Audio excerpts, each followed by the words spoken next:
All right, my friends, hello.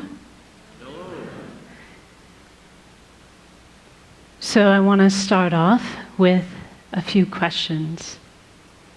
And I know a lot of other presenters have already asked you questions. And they've been kind of hard questions. But the questions I'm going to ask you are very, very simple.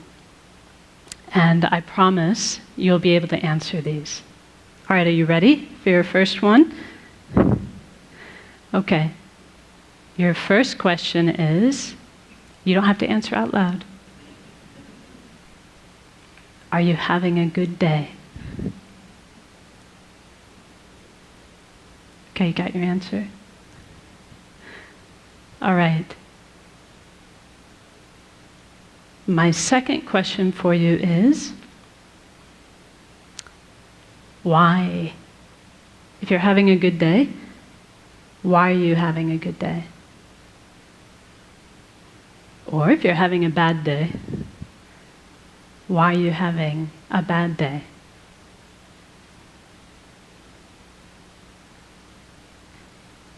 So I have one more question for you. This should be the easiest one of all. My last question is, tomorrow, would you rather have a good day? Or would you rather have a bad day? Do you have your answer for that one? What about the day after tomorrow? What about Sunday? Let's see, yeah, that's right. Tomorrow's Saturday, Sunday. How about Monday? Would you like to have a good day or a bad day on Monday? Tuesday? Wednesday? Thursday? Friday? This time next week? A good day or a bad day?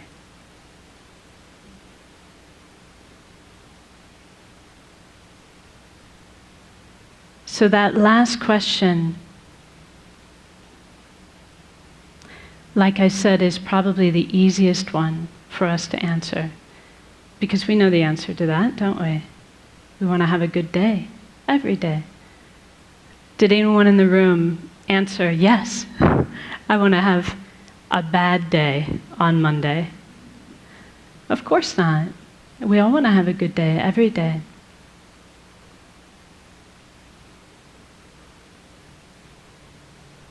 So this is really speaking to the type of happiness that we all wish for in our heart of hearts. We have a good day when we are happy. And we want to be happy every day. There's never a day when we don't want to be happy. But whether or not we have good days or bad days really depends upon how we answered the second question. Do you remember the second question? What was the second question? Why? Why am I having a good day? Why am I having a bad day? So one thing that my teacher says, his name is Geshe Kelsang Gyatso, and he says that much of the time our mind is like a balloon in the wind, blown here and there by external circumstances. Do you know that feeling? He says when things are going well, when they're going our way, we feel happy. But then if something goes wrong, for example, he says if we're forced to work with a colleague that we dislike, but I'm sure none of you have colleagues you dislike, right?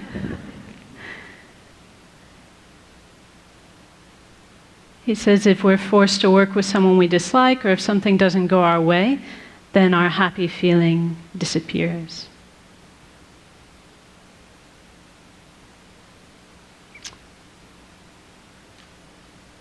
So as long as our answer to the question, why am I having a good day, or why am I having a bad day? Because, you know, this is a question people ask us, like maybe when you get home today. someone will go, well, so how was that TED thing? Did you have a good day? And we'll say, yeah, I did. There was this lady, and she talked to us about how we need to be about compassionate towards former inmates, and there was this performer who did this awesome beatboxing thing with his mouth, and this person and that person. As long as our reasons for why we had a good day are a list of external conditions, then we're not going to have the stable happiness that we all want. Does that make sense to you?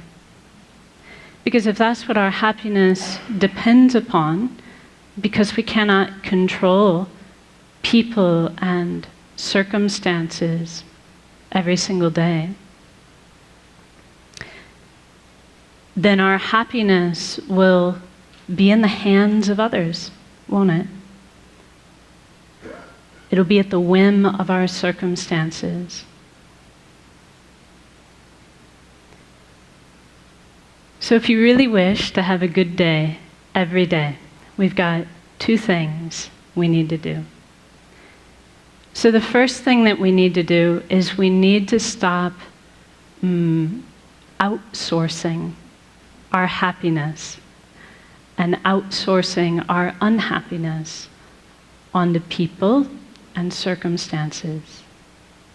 In other words, we need to stop attributing our happiness to what's going on externally. And we need to stop blaming others, especially blaming others, for our unhappiness.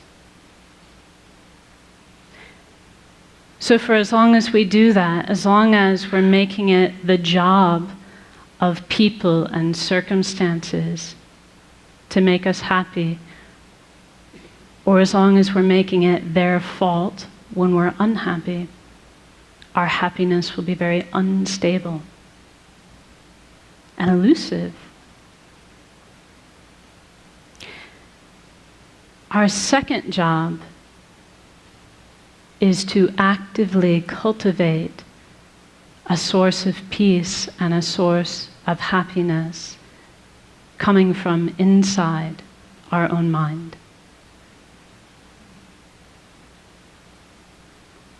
So here's something I want you to commit to memory. Are you ready? This is another line from one of my teacher's books where he says,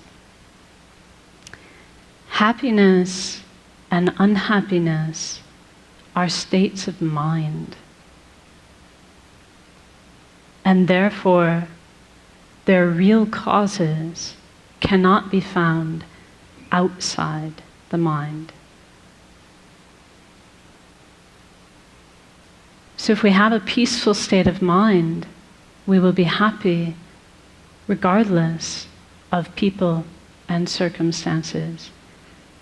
If our mind is unpeaceful or agitated, then even if we have very good circumstances, we'll find it impossible to be happy.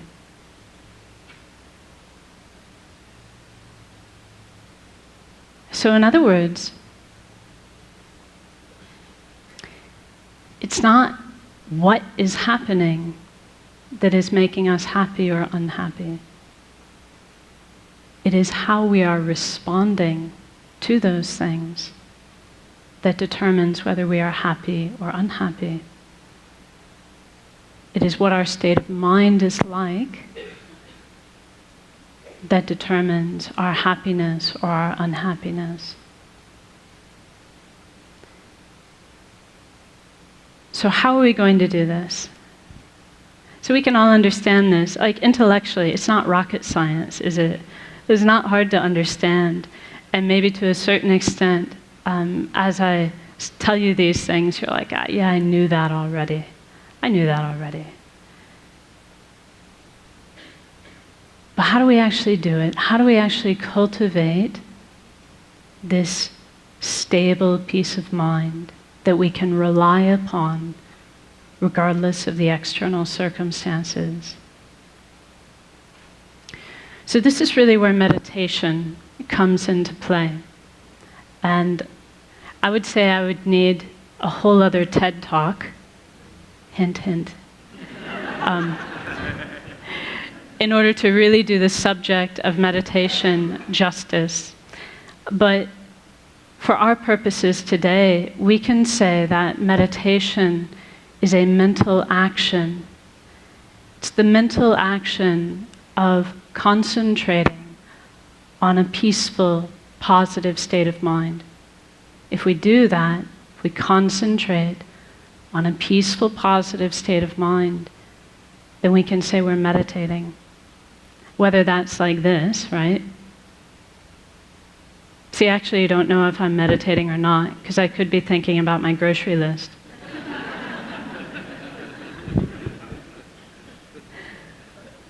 It's only meditation if I'm actually focusing on a positive, peaceful state of mind.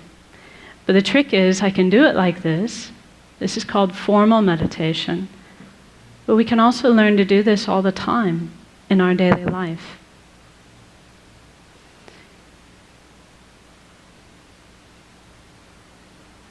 So see, here's a perfect opportunity. We concentrate on a mind of patience. We're not disturbed, not unhappy. So why don't we try it now? Are you up for it? Just a short meditation. According to the clock, I've got 3 minutes left. This is going to be a very brief one. But let's actually try it. Let's try to tap into our own potential for a peaceful, positive state of mind. So now I'll ask you just to sit comfortably and place your feet flat on the floor and your hands within your lap.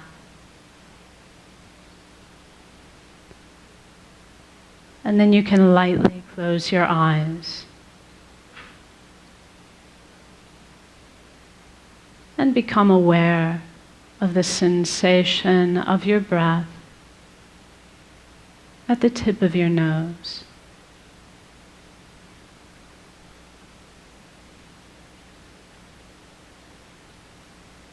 And as you breathe out, you can imagine you are breathing out any agitation, any mental busyness, any frustration or unhappiness in your life. Breathing it all out like dark smoke.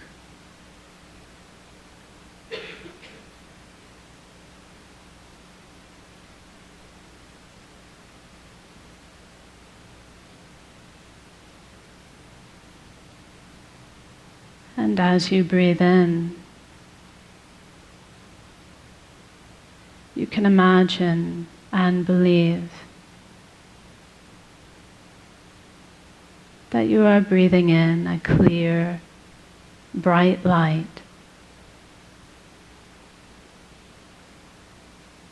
which is the very nature of inner peace.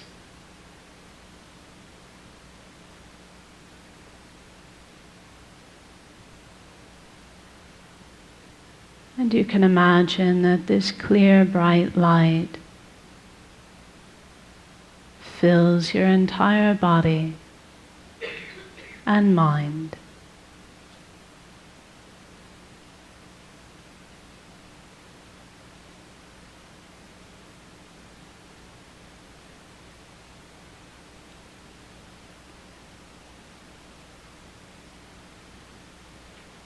And for a few seconds, simply enjoy this inner peace coming from within.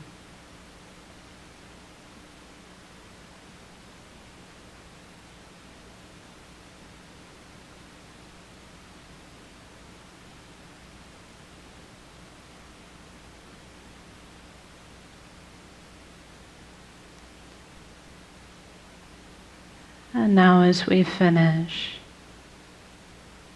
just be determined to bring this inner peace with you into the rest of your day to benefit yourself and others. So now we rise from meditation. Thank you very much.